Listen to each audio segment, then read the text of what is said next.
Good morning, everyone. Welcome back to Passive Income MBA, your source for learning about real estate syndications. Today, I'm so excited to have Greg Young on. Greg, thanks for being here. Of course. Thank you for having me. I'm looking forward to it. Awesome. So, everyone, Greg is originally from New York, married to his wife, Mandy, and currently lives in Phoenix, Arizona. He's been investing in real estate since 2012 and now focuses on actively syndicating assisted living facilities and multifamily. He's a lifelong student and loves personal development and mindset. Greg, so great to have you here. Why don't you take the listeners back in time and tell us where you started, why you got started in real estate, and how you got to where you are now? Yeah, that sounds great. So basically, I started investing in single family homes here in Phoenix in 2012. So great time to invest. Properties at that point were still pretty much pennies on the dollar here in Phoenix. So yeah, I started in single family. And then about 3 years later, I actually And just became real a. quick, Greg, sorry to interrupt, but were you working a W-2? Were you a realtor at this time? So at this time, I was working a W-2. I was working for the local county adult probation department, basically doing some admin work. So, nothing too fulfilling. I wasn't making a ton of money, but I was just very comfortable. So I know we all kind of fall into that comfortability sometimes, but that's where I was in 2012. And then 3 years later in 2015, I was actually having a conversation with a friend of mine, and he said, you really don't like your job and you don't want to be there for the next 30 years in a cubicle. Why don't you look at becoming a residential realtor? So kind of got the wheels spinning a little bit. And I thought, well, this can definitely help me on the investor side, understanding the contract and networking with lenders and title and just understanding all the moving parts that kind of go into everything. So I put together a plan, and about 6 months later, I quit that W-2 and I was a full-time realtor. So I started as an investor, became a realtor in 2015, and then I'm still a realtor at this point, and still investing in real estate. Not necessarily single family. We're kind of done with that phase. The past couple of years, me and my wife, we've invested as limited partners in syndication deals, some multifamilies, one mobile home park.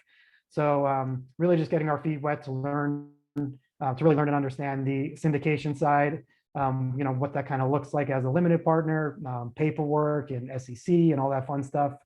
And yeah, now, like you said, me and a couple of business partners, we are syndicating on the general partner side. So we're putting together these deals for residential assisted living facilities here in Phoenix.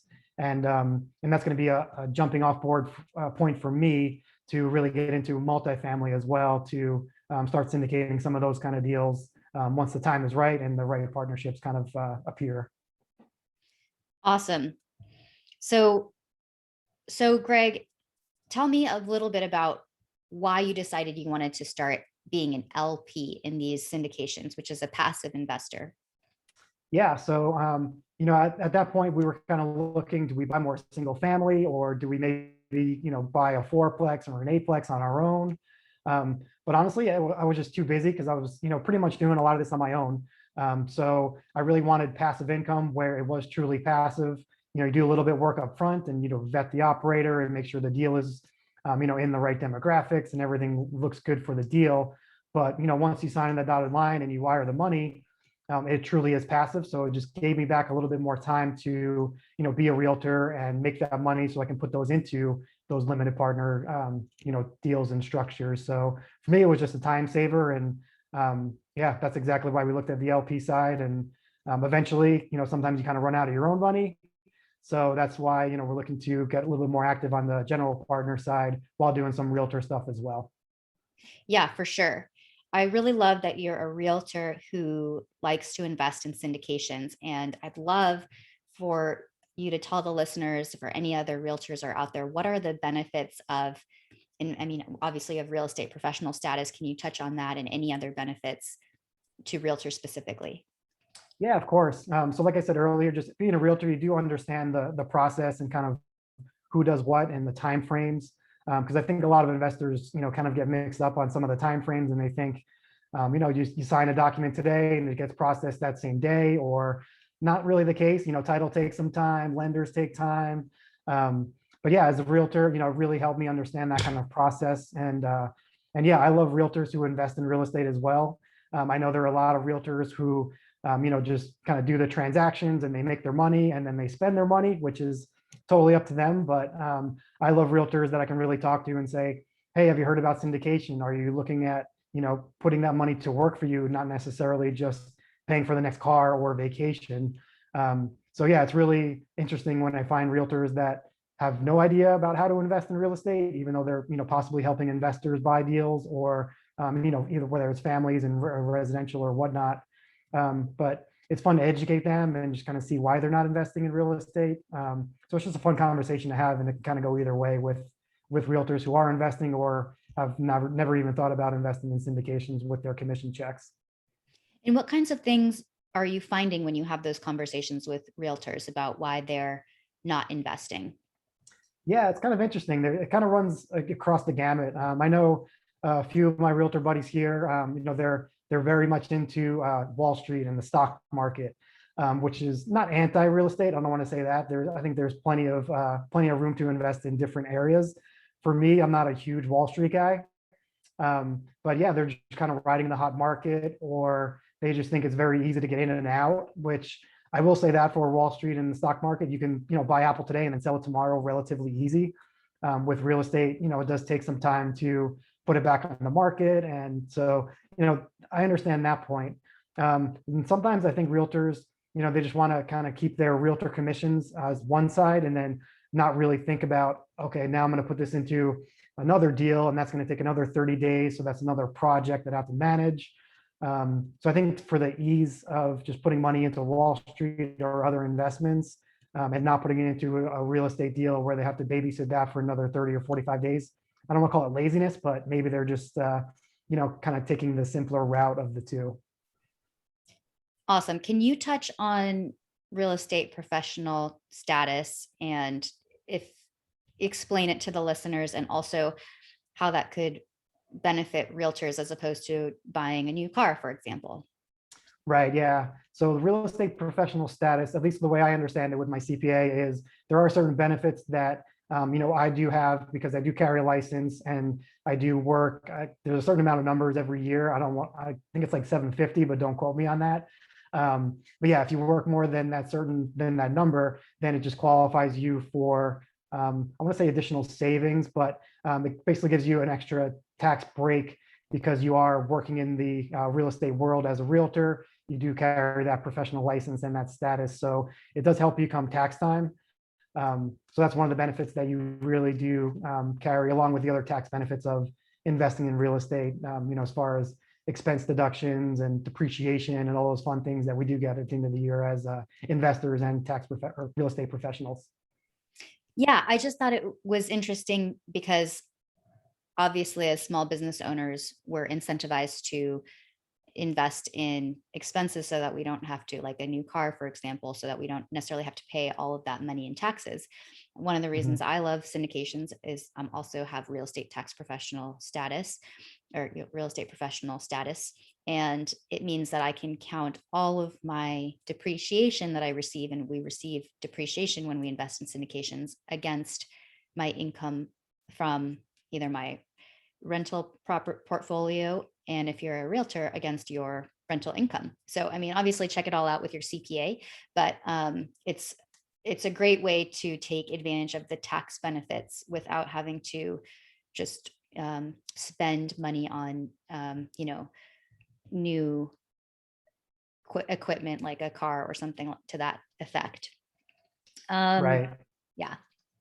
Yeah, I was going to say, when you are a small business owner, like, when I started my realtor business, that was the first person that I called up was my CPA and said, how does this work? How does the structure work? What can I write off? What can I write through the business? And having a strong CPA who understands, whether it's a realtor or real estate investing is key, because they can answer those questions and, give you those strategies and tips and tricks and really point you in the right direction and, ultimately save you some money and some headaches as well.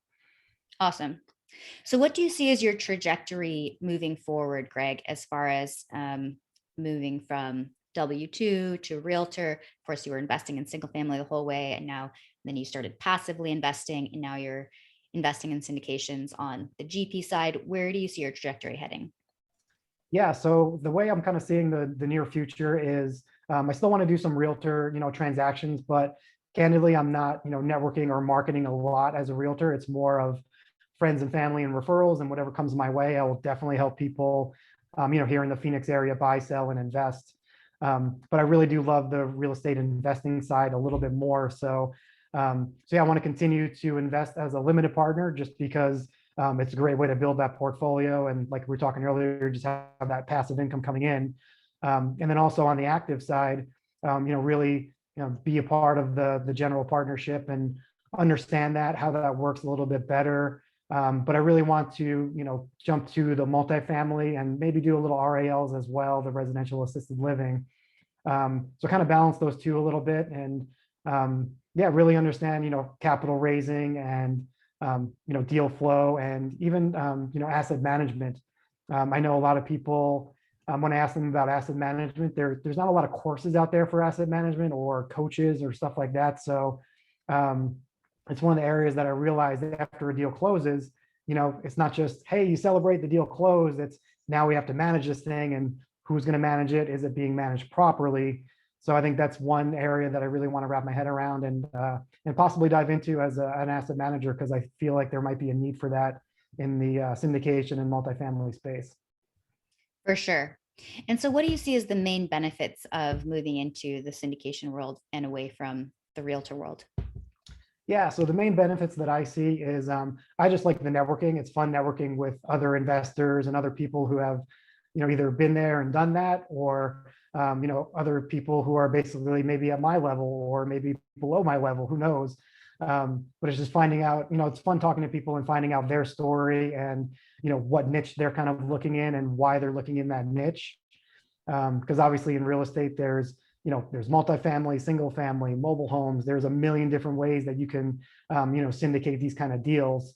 So it's fun to talk to people and kind of why they chose their niche and how they're structuring their deals, whether it's a straight syndication or fund of funds, or I'm sure there's a lot of things that I even, would have to learn and figure that out. But yeah, it's just part of the learning process. And I love learning and asking people questions and learning from other people like yourself and other syndicators who have yeah, done bigger deals or just thinking about bigger deals and just seeing how we can collaborate.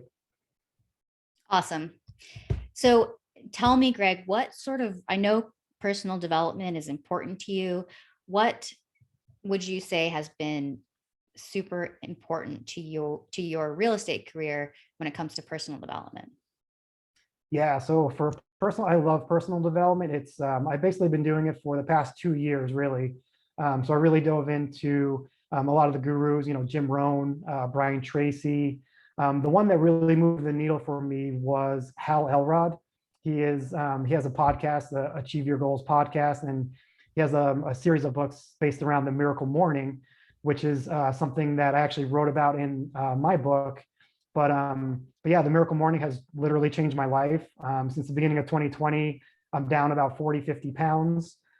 So that's like a huge accomplishment because if anybody's ever tried to lose weight, it's always on your mind and you're always trying to do it. But 2020, I rocked it out and I nailed it. So, and the miracle morning is basically a morning routine where you kind of put yourself first before the business day starts. So for me, it's waking up and working out, reading, writing, meditating, doing some breathing, and it really just kind of clears my head and really sets my my mindset for a positive day. So then once 9 or 9:30 rolls around, that's when the emails come in, the phone calls come in, the pinging and dinging and all that fun stuff that we all deal with. But I'm really set for it because I already had my time and basically gave myself that time in the morning to clear my head and kind of project a positive day. Um, so yeah, that was one of the things that really moved the needle for myself personally, and then also business wise. It just really kind of motivated me and really just allowed me to knock down those dominoes to really get more deals done and create those systems to kind of move the needle forward a lot more than I would had I not had the miracle morning on my side. Awesome. That miracle morning and having that morning routine for yourself is so critical to getting anything done in, anything new done in your life. And so definitely can relate to that. What time do you wake up? Do you mind sharing? Yeah, so usually I wake up between 6 and 6:30, and I'm done with my morning routine right around 9. Sometimes it goes a little bit later, depending on the day. But yeah, I do it. I do it every day. Even on the weekends, I do like a scaled down version of it. There's a few things that I kind of drop off on the weekends, but yeah, it's one of those things it's ingrained in my head at this point. So it's just like waking up and brushing your teeth and taking a shower. It's, reading, writing, meditating. That's just it's something that I have to do every day, or else, I kind of feel off, or it just kind of throws my day off. That's so awesome. And just curious, is that something that your partner also does, or how do you work in your miracle morning along with your wife? Yeah, so she does a little bit of it, but not necessarily follows the whole program. So honestly, I just, with quarantine, it's actually been, a lot easier because we have our, kind of uh, our systems, and we kind of know where we're at, during the day. So she knows if my door is shut at 7:30 in the morning, I'm probably doing my morning routine to not really bother me. So yeah, we just kind of have that figured out at this point. And yeah, it's been great. And she's teaching me some things as well. She's better at, a few things that I need to get better at. And I think some of my morning routine is kind of rubbing off on her with some of this personal development as well. So yeah, it's been great kind of going back and forth. Yeah, I was just thinking for the listeners who are not familiar with the miracle morning, what are the six components of the miracle morning, and how do you structure your miracle morning? Yeah, so the acronym is called SAVERS, and I'm going to try to remember all this. So the first one is silence. Um, Silence. There's affirmations, visualization, exercise, reading, and the last S is scribing, which is basically writing. Um, so those are the six that I do. I kind of do them in different order sometimes, just depending on how I'm feeling. But yeah, those are the 5 or 6 things that I do, every day. And sometimes it's, I hop on my bike for exercise. Sometimes I'll go for a run or a walk or something like that. But those are the 5 or 6 core fundamentals of the Miracle Morning, the SAVERS acronym. So it's pretty easy to remember. And yeah, I just kind of rock them out every day, and it just makes me feel great in the morning. Awesome. And just to get really granular with that, do you have like a specific number of minutes that you do each thing? Yes. So the breathing I've actually kind of increased. So I think it started out as maybe like 5 minutes, because the breathing and meditation I do together. And I don't know if you meditate at all, but it's very hard sometimes. Sometimes your mind just kind of races and goes over here and over there. So in the beginning, it was really challenging for me. So I kind of set myself at 5 minutes, and then now I'm up to about 20 minutes. So so some things I really try to increase and make better in my morning routine. And then exercise is usually 20 to 30 minutes. Silence I usually do for about 5 or 10 minutes. I really enjoy that, actually. So yeah, I do have a lot of time limits on those 5 or 6 things, just to kind of keep me on track to get done by like 9 or 9:30 at the very latest. Yeah, for sure. And with your weight loss that you mentioned, was that mostly due to the exercising, or did the miracle morning also help you with your diet? What was that about? Yeah, so I think a lot of things actually helped me. I think eating less cookies and moving more was probably the last thing that really helped me, because we obviously all know if you need to lose weight, you're probably eating more calories or bad calories, and you should probably be moving more with exercise. But I knew that 10 years ago, and I didn't lose the weight 10 years ago. So for me, it was more of the personal development of really getting down to why do I want to lose this weight? For me, it was more of a health issue. I really didn't want to push myself to have anything really bad happen to me, being chubby or obese or whatever you want to call it. So for me, I was kind of running away from that. And then once I, dropped 20, 30 pounds, I was like, oh, I'm feeling really good now. Let me kind of, maximize this and see how far I can go. Um, but the other thing that really helped me was the quarantine and COVID, because I basically realized that I was eating a lot of bad, unhealthy food when I was going out to happy hours and client lunches and all those networking meetings. So when we had the shutdown, I was basically eating food, at the house, and my wife cooks really healthy. So the weight really just started to drop off pretty easily. And I was like, all right, cool, this is working. And so everything kind of just came together with personal development and quarantine, and then obviously eating a little bit healthier and moving more too. But yeah, I would say personal development was probably the biggest driver, and then quarantine, and then just doing the things that we all know we should do to lose weight and be healthy. Yeah, that's so awesome. I'm definitely a personal development junkie too. And I'm curious how you came to, because you were a realtor for quite a while before, it seems like, or maybe it was a few years. What would you say before you found personal development? What was it that actually pushed you into that space? Yeah, so it was actually a trip to Belize, believe it or not. I don't know if you're familiar with Robert Helms and Russell Gray of the real estate guys. So they have Robert Helms has a $250 million development in Belize. So they offer a trip where you can go down there and kind of, get the lay of the land and go over, real estate deals and everything. And Belize is it's a country in Central America, but it's one of the countries that me and my wife, we always wanted to go to. We love the Caribbean, sit on the beach and, those kind of vacations. So we went on this trip with Robert and we met him, and he's super nice guy, super smart. So long story short, we actually ended up investing in a syndication in Belize with two of his students, Ryan and Curtis, who now are friends of me and my wife. And then they invited me into the mastermind, which they were in, and it was basically just a personal development mastermind. And that's where I really jumped into personal development and mindset. And that just knocked down that one domino, and it opened up a whole new world for personal development. And that's what really got me rocking and rolling and moving forward with personal development and mindset. Yeah. Well, it sounds like you've been through quite a transformation with that in the last couple of years. So congratulations on that. How has it affected your real estate business? Yeah, it's been quite a journey for sure. But yeah, on the realtor side, it definitely helped me, be a little bit more confident when I'm talking to clients, or as a realtor, you get a lot of rejections, or people say no, not right now. Probably 2 or 3 years ago, I would have taken it personally, but now I just realize it's part of the game, part of business, and that's one of the things that I really shifted in my mind was don't take things very personally, especially in business. It's just business. It is what it is. So it's really helped me kind of streamline that process and create a lot of other processes around, the real estate business, and on both sides, the realtor and the investing side as well. That's so awesome. Um, and one more question on your miracle morning. So the last one is, so do you do all of your exercise in the morning then, or do you have two workouts? How do you structure your exercise?